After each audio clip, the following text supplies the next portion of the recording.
नामुमकिन है कि आप नाकाम हों। आजकल नौजवान जो स्टार्ट करना चाह रहे हैं गोट फार्मिंग, वो अगर इस बात को जानते हैं, अगर वो लोग जो दूसरे जो गोट फार्मिंग स्टार्ट कर चुके हैं लेकिन वो गोट फार्मिंग को छोड़ना चाह रहे हैं क्योंकि कामयाब नहीं हुई गोट फार्मिंग, तो अगर वो इन 5 टिप्स को फॉलो कर लें, ख़ास तौर पर वो जो अभी स्टार्ट करने वाले हैं, तो मिनिमम चांसेस हैं कि वो गोट फार्मिंग से नाकाम हों। तो मेन जो टिप्स हैं वो 5 हैं, बीच बीच में छोटी छोटी सी एडिशंस हैं, जो बातें हैं वो मैं आपको साथ साथ ऐड करता जाऊंगा। अब जो सबसे पहली टिप है वो ये है कि आपको अब फार्म स्टार्ट करने जा रहे हैं, ब्रीड कौन सी है, ब्रीड सिलेक्शन की।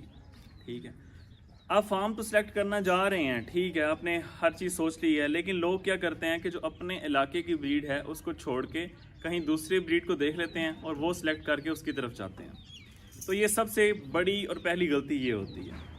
ब्रीड हमेशा आपने वो सिलेक्ट करनी है जो आपके इलाके की है। उसका फ़ायदा ये होगा कि वो अपने इलाके की जो आने वाली डिजीज़ हैं, जो इलाके का इन्वायरमेंट है, उनके ख़िलाफ़ रेजिस्टेंस डेवलप कर चुकी होती है वो ब्रीड। फॉर एग्ज़ाम्पल, अगर आप लिया, भक्कर, राजनपुर, कोटद्दू इन एरिया से हैं तो आप राजनपुरी ब्रीड सेलेक्ट कर सकते हैं, क्योंकि ये इलाके की ब्रीड है यहाँ पे जो लोग फार्मिंग करते हैं और इसका रेट भी यहाँ सबसे ज़्यादा है। पाकिस्तान में जो ब्रीड्स हैं सबसे ज़्यादा वज़न गेन करने वाली उनमें से भी एक ब्रीड यही है। उसके बाद अगर आप साहिवाल के इलाके से, मुल्तान के इलाके से और ओकाड़ा और यहाँ रहने वाले हैं तो आप बीतल और मक्खी चीनी ब्रीड को भी सिलेक्ट कर सकते हैं।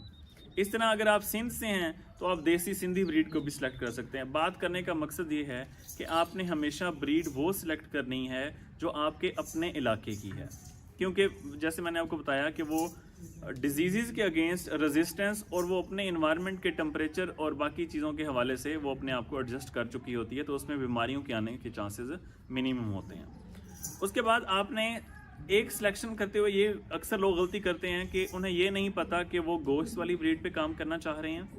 उनका मकसद क्या है, पहले अपना मकसद फाइनल कर लें कि आपका मकसद क्या है, कि गोश्त वाली ब्रीड तैयार करना, ज़्यादा वज़न गेन करवाना, दूध वाली ब्रीड तैयार कराना, ठीक है, या आपने ईद के लिए बकरे तैयार करने हैं, आप प्योर ब्रीड तैयार करना चाह रहे हैं, आप जो शोज़ वगैरह के लिए हैं उनके लिए अपने जानवर तैयार करना चाह रहे हैं, तो सबसे पहले अपने मकसद को फाइनल कर लें कि आप करना क्या चाह रहे हैं, उस हिसाब से आप ब्रीड सेलेक्ट करें। इस तरह टेडी ब्रीड है जो ऑल ओवर द पाकिस्तान आप हर जगह पाल सकते हैं। तो सबसे पहला जो टिप होगी वो है ब्रीड के बारे में जानना कि ब्रीड की सिलेक्शन क्या है। दूसरी बात जो है वो है हाउसिंग की। हाउसिंग के बारे में आजकल तो जो लोग हैं वो एलिवेटेड फ्लोरिंग पे चले गए हैं। एलिवेटेड फ्लोरिंग का मतलब ये है कि तकरीबन 8 से 10 फुट ज़मीन से ऊंचाई रखना, ठीक है। 8 से जो टेबल है, जो फ्लोर है, वो 8 से 10 फुट ऊंचा होना चाहिए, उससे आगे जो बड़ी छत है वो उसकी ऊपर होनी चाहिए। अब इसका फ़ायदा क्या है, जो जानवरों में बकरी सबसे नवाब किस्म का जानवर है। आपने देखा होगा कि अगर ज़मीन पे बकरियां वगैरह बैठी हुई हैं और एक दूसरी तरफ टेबल पड़ा हुआ है, तो बकरी हमेशा कोशिश करेगी कि वो टेबल पे जाके बैठे, ऊंची जगह पे जाके बैठे। तो बकरी ऊंची जगह पे बैठना पसंद करती है और जो भेड़ है वो नीचे बैठना पसंद करती है। बकरी हमेशा ऊपर पड़ी हुई चीज़ खाना पसंद करती है, लेकिन जो भेड़ है वो हमेशा नीचे से खाती है। दूसरा जो सबसे बड़ा फ़ायदा एलिवेटेड फ्लोरिंग का है वो ये है कि जो जानवर की फीसिस हैं, जो इनकी मेंगने वगैरह हैं, उनसे अमोनिया गैस प्रोड्यूस होती है। तो अगर हम नीचे रखेंगे जानवरों को, तो जो अमोनिया गैस है वो जब ऊपर हवा के साथ ऊपर आएगी तो वो जानवरों के ही तकरीबन नाक के यहाँ तक बराबर यहाँ तक पहुँचेगी। तो इस तरह सांस के साथ वो अमोनिया गैस जानवर के अंदर जाएगी और इस तरह वो रेस्पिरेटरी इश्यूज़ वगैरह पैदा कर सकती है। तो 6 से 8 या 8 से 10 फुट रखने का मकसद ये है कि जो अमोनिया गैस है वो ऊपर तक ना पहुँचे, जहाँ तक जानवर मौजूद है वहाँ तक अमोनिया गैस ना पहुँचे और इस तरह उसे जो रेस्पिरेटरी इश्यूज़ वगैरह हैं वो ना हो। तो दूसरा ये हो गया बायोसिक्योरिटी का, ठीक है। इसी के साथ जो तीसरा है, सबसे जो मेन चीज़ है वो है वैक्सीनेशन।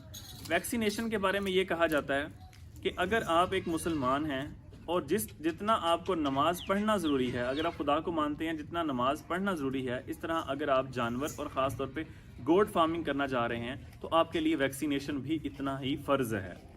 तो अब वैक्सीनेशंस कौन कौन सी हैं? वैक्सीनेशन में एंटीरोटॉक्सीमिया की वैक्सीन करते हैं, टीपीआर की वैक्सीन करते हैं, उसके बाद कंटेजियस कैप्राइन फ्लोरा नमूनिया की वैक्सीन की जाती है। इस तरह कोई 4-5 वैक्सीनें हैं जो कि नॉर्मली की जाती हैं। तो वैक्सीन के हवाले से आपको इन्फॉर्मेशन होना बहुत ज़रूरी है। अब वैक्सीन से होता क्या है कि जो डिज़ीज़ आनी होती है, एक तो वो डिज़ीज़ नहीं आती, ठीक है, और अगर और वैक्सीन का साइड इफ़ेक्ट कोई थोड़ा बहुत होता है तो वो इतना ज़्यादा, जानवर को ज़्यादा से ज़्यादा टेम्परेचर होगा, एक दिन के लिए, कुछ घंटों के लिए आप फीड हो जाएगा बस। तो वैक्सीन करवाना बहुत ज़रूरी है।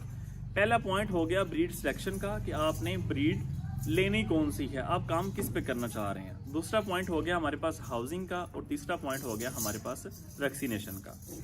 उसके बाद जो चौथा पॉइंट है वो है इन ब्रीडिंग का।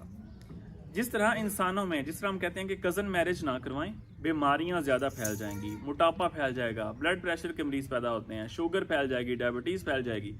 तो इस तरह जिस तरह हम इंसानों में ये कहते हैं कि इन ब्रीडिंग ना करवाएं, बीमारियां फैलेंगी, सेम इसी तरह जानवरों में भी, जो कि इफ़ेक्ट लेट आते हैं, अगर आपने इन ब्रीडिंग करते जाएंगे तो अल्टीमेटली जो आप इफ़ेक्ट्स पॉजिटिव लेना चाह रहे हैं वो कम आएंगे, और जो नेगेटिव इफ़ेक्ट्स साथ में आएंगे वो ज़्यादा आना शुरू हो जाएंगे। तो इस तरह आपने इन ब्रीडिंग नहीं करनी। अब इन ब्रीडिंग होती क्या है? इन ब्रीडिंग ये होती है कि आप एक ही बकरा आपने छोड़ दिया, वही बकरियों को लगा रहा है, उसके बाद उनकी जो आगे नस्ल आई है वही बकरा फिर लगा रहा है, फिर आगे नस्ल आ रही वही बकरा, एक ही बकरा, ब्लड लाइन जो है वो सेम टू सेम जा रही है, आपने बकरा नहीं चेंज किया। जो मुख्तलिफ फार्मर हजरात हैं गोट के, वो क्या करते हैं कि एक बार 5-6 महीने के लिए बकरा रखा, जो जानवर उस सीज़न के दरमियान आए हीट पे, उनको उसने लगा दिया उस बकरे ने, उसके बाद वो बकरा निकाल के सेल कर लेते हैं, ठीक है, एक और नया बकरा उसी नस्ल का ले आते हैं। उसके बाद जो अगले 5-6 महीने में हीट पे आएंगी वो नया बकरा लगाएगा। उसके बाद फिर ये है रोटेशनल ब्रीडिंग, कि आप बकरे को 5-6 महीने के लिए रखते हैं, उस दौरान वो जो बकरी हिट पे लगाएगा, उसके बाद अगला बकरा। तो ये है रोटेशनल ब्रीडिंग। अगर इस तरह रोटेशनल ब्रीडिंग करवा के क्रॉस ब्रीडिंग कराई जाए तो जानवर के जो बेनिफिट्स हैं, चाहे आप वेट गेन कराना चाह रहे हैं, चाहे आप डेयरी ब्रीड तैयार करना चाह रहे हैं, तो इस तरह आप अच्छे पॉजिटिव रिजल्ट्स ले सकते हैं। ये बात होगी ब्रीडिंग, इन ब्रीडिंग की। उसके बाद फीडिंग पे आ जाते हैं। फीडिंग भी बहुत बड़ा इशू है कि जानवर का, लोगों को पता ही नहीं है कि जानवर की खुराक की ज़रूरत कितनी है, ठीक है।